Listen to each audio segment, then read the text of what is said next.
Got it? Does my hair look good? All right. All right, so look up here for a minute. My last class had this happen. They had a group of people together and they were all chatting. There's different sides of the brain. The left side of the brain controls organization and speech. The right side of the brain controls drawing ability and the intake of information.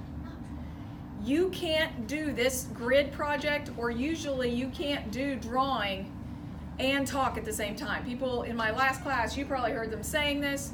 I can talk and do this at the same time. But you probably also heard a whole bunch of kids at that table saying, this doesn't look right.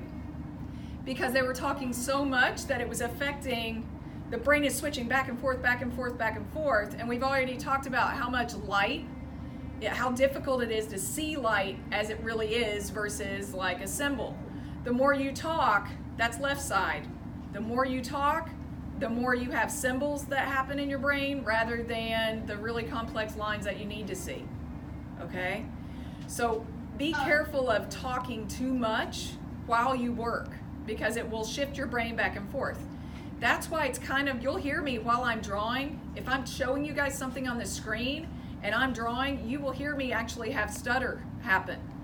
And I don't normally have a stutter, but when I'm drawing and I'm talking to you about drawing, which is really hard for me, your brain's going back and forth, back and forth, back and forth, you'll either hear me pause while I'm talking to you, or like kind of lapse into quiet for a second, or begin to kind of stutter or kind of have trouble pronouncing my words.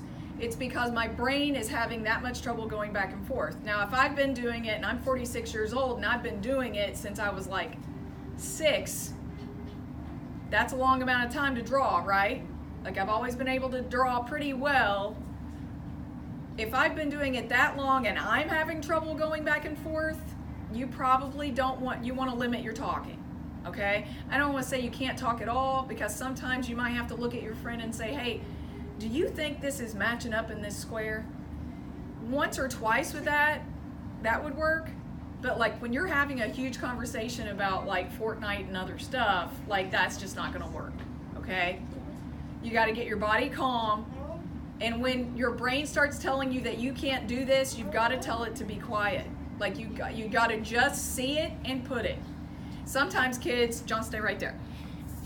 Sometimes kids will say to me, they'll bring their picture up and they'll say, is this right? And they don't bring that.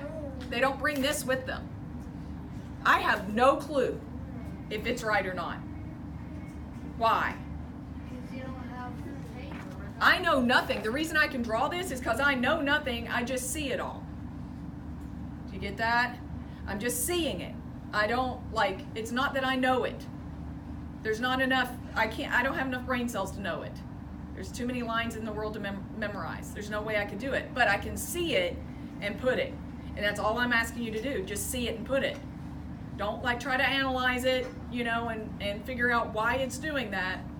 Just look at where it is on the square, put it there. If it's not in the right spot, erase it, put it again until you get it, okay? But if you're talking, that's showing me, first of all, 2 things. They're talking like that. Do you know why they were? They were doing that because they were scared. They were scared they couldn't do it. And they were scared they couldn't do it in front of their peers. So there's 2 things right there that are big for middle schoolers, right? Fear and fear in front of peers. So when those kids are acting cool and talking and everything, they really are screaming, hey, I'm so scared, I'm shaking in my boots. Okay? All right, thanks. So